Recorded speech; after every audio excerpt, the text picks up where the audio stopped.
Tim, bonjour. Oui, bonjour Roméo Ozui. Soyez le bienvenu, Tim. Dans Rappel sur l'actualité, on écoute vos questions. Oui, merci. Pour commencer, je présente nos condoléances à la famille de l'étudiant abattu. Alors, en plein tournage d'un film en rapport avec leurs études, un étudiant de l'université de Kinshasa a été abattu. Que risquent ces policiers?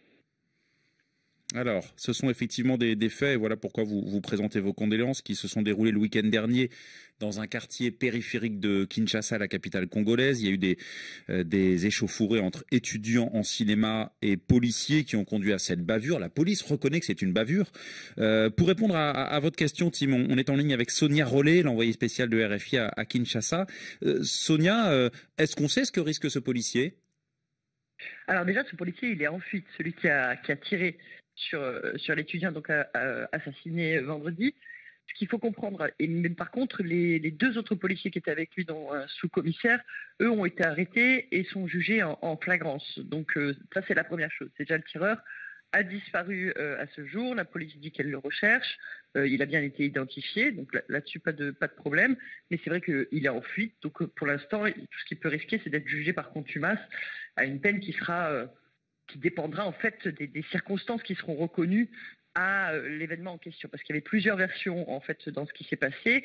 Ce qui est clair, c'est qu'en fait, cet étudiant en fait a suivi la police qui avait arrêté l'assistant de l'université qui était avec eux pendant le tournage. D'ailleurs, tous les étudiants ont suivi et c'est comme ça que beaucoup ont été témoins de la scène et la racontent. Cet étudiant a voulu s'interposer tout simplement et a dit aux policiers que c'était pas la bonne manière de faire. En tout cas, c'est ce que disent les étudiants. Et à ce moment-là, le ton est monté avec ce policier, mais pas seulement, aussi apparemment avec les chefs, puisque du point de vue des étudiants qui étaient présents, les autres policiers qui étaient là, et notamment le sous-commissaire, sont aussi responsables de l'assassinat parce que le sous-commissaire aurait donné l'ordre de tuer l'étudiant et de lui tirer dessus. Alors qu'évidemment, la police dit que c'est presque une erreur du policier qui est en fuite, qu'en fait, il ne savait pas manipuler son arme, qu'il a tenté de faire des tirs de sommation et que finalement, il a atteint l'étudiant en question. Donc c'est vrai que c'est deux versions qui sont assez diamétralement opposées. Ce qu'on sait, c'est que quand même l'étudiant s'est pris 2 balles. Donc ça, c'est déjà une première chose. Qu'il y a une troisième étudiante qui a été blessée. Donc c'est vrai que l'idée même que ce soit des tirs de sommation qui aient pu comme ça se perdre, pour 3 tirs de sommation, arriver à toucher 3 personnes, ça ferait 2 personnes 3 fois, ça ferait quand même un peu beaucoup. Mais on va voir vraiment ce que la justice va dire. Et puis surtout, effectivement, le tireur, lui, est en fuite. Donc ça, on ne sait pas du tout s'il va être arrêté, s'il va être retrouvé, ou s'il va disparaître. Ouais. Tim, vous avez, voilà, ça c'était pour le volet enquête. Vous avez une deuxième enquête une deuxième question à poser à Sonia Rollet. Oui, alors ces bavures arrivent souvent, fréquemment. Comment l'expliquer? Et est-il manque de formation de la part de nos policiers? Voilà, comment expliquer ce type de bavure qui revient régulièrement dans la capitale congolaise, Sonia? Alors c'est vrai que c'est assez régulier, hein. C'est surtout régulier pendant les périodes électorales où chaque fois que les étudiants manifestent, on a toujours des morts.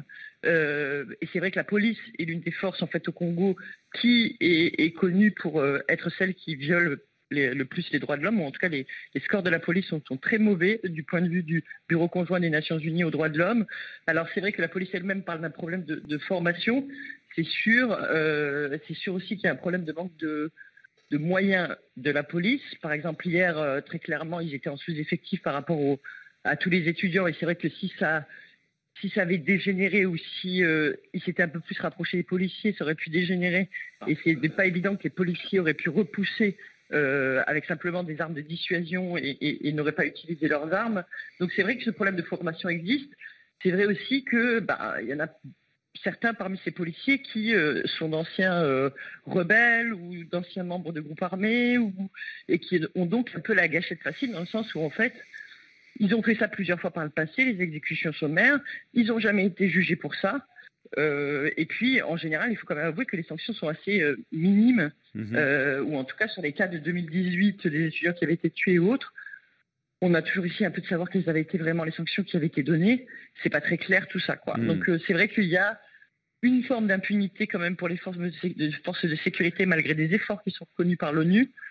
Mais c'est vrai qu'il y a clairement encore un besoin de justice par rapport à ces situations et un besoin de formation pour être sûr, et de meilleurs moyens pour être sûr que les policiers soient dans de bonnes conditions pour faire leur travail.